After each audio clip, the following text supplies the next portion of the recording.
Hello, everyone. My name is Emily Traister, and I am here today with Dan Dalton, one of the founders of the law firm Dalton and Tomich. Dan has helped a number of churches leave the United Methodist denomination and keep their property. Thank you for joining me today, Dan. It's great to be here, Emily. Well, Dan, what questions should a local Methodist church ask before joining another denomination? It's a great question because a lot of local churches who are leaving the United Methodist Church are wondering what's next. Should they become independent? Should they join another denomination? What really should they do? And if they're going to look at joining another denomination, there's a couple of questions they should ask. The very first one is this denomination theologically aligned with them? You want to make sure that you're jumping into a denomination that believes the same thing you do.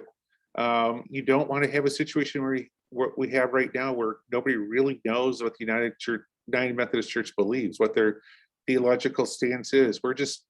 We can see it in the Book of Discipline, but it's not followed, so we really don't know what the theological stance is. So, the very first thing that you should determine is are you theologically aligned with this other denomination? The second thing is there a trust clause, or is there any type of property ownership interest that would arise by joining this denomination? Some churches have trust clauses, some denominations don't. If there is a trust clause, you want to somehow make an agreement with them to carve out that the trust clause doesn't apply to you, because you just don't want to go through all this process to get out of the United Methodist Church and then find yourself in that same issue somewhere down the road. So making sure that that issue is clearly defined, it's in writing, it's in your chain of title, so nobody forgets about it. You want to just make sure that occurs, who owns the property, and that you own it exclusively, and that the denomination has no right to it. That's very clear, that needs to be done. You also want to clearly define how clergy is going to be assigned to by the denomination to the church. The Methodist system has this itinerant system where it's kind of like being a federal judge. Once you're appointed for life. There's, no matter how good or bad you are. And there's just this rotation of pastors that, regardless of whether the church wants the pastor to leave or not, it occurs. If you like your pastor, you want to keep your pastor, make sure that you negotiate with this denomination that you can keep your pastor. If you want to have an opportunity to hire pastors, you want to make sure that you're involved in that process, not just not just kind of like what the Methodist system is right now, where they say that they consult with you, where the consultation is you're going to get this pastor, end of discussion. You really want to have a true 50-50 split where you sign off on the clergy member coming to your church before they come to the church. So control of clergy is a third point.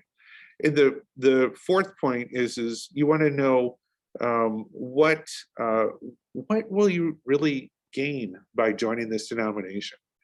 In other words, why are you joining the denomination? Are there things that the denomination can do that you can't do on your own?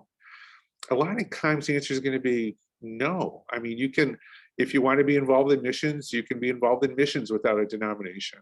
You don't need to be part of a denomination to be in a seminary. Most seminaries will train pastors, and the pastors in all Protestant seminaries generally go to all Protestant churches.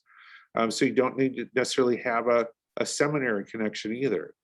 So if missions can be done independently and seminary can be done independently, and pastors can be hired. I mean, you can hire search firms.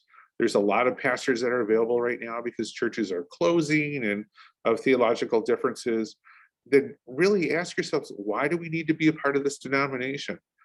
And you should know that denominations will change.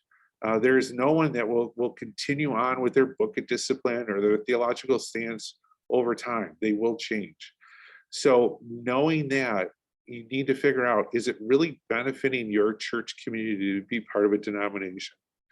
Now, I say that I'm not condemning denominations. I think there's a lot of great denominations out there. I'm not saying that you should or should not join a denomination. All I'm saying is that as an independent church, as a local church, you need to have these conversations. You need to think through these questions and find these answers to find out what's best for you. We can certainly help you with this discussion. We've helped a number of churches throughout the United States who are going through these issues, and we can certainly help you have this discussion internally if that's what you would like, to determine where you should end up or if you should remain independent when you leave the denomination. At the end of the day, you need to be comfortable with your choice. You need to make sure that you're joining something that you're going to be in agreement with in the future, so that your legacy, the people that follow you, will be comfortable with that as well. So those are some of the questions that you should ask and the answers that you should receive when you're thinking about joining another denomination once you leave the United Methodist Church. As always, thank you, Dan, for your insight. And if you're watching this video and you have any questions, or if we could be of any service to you, please feel free to give our office a call or email us today.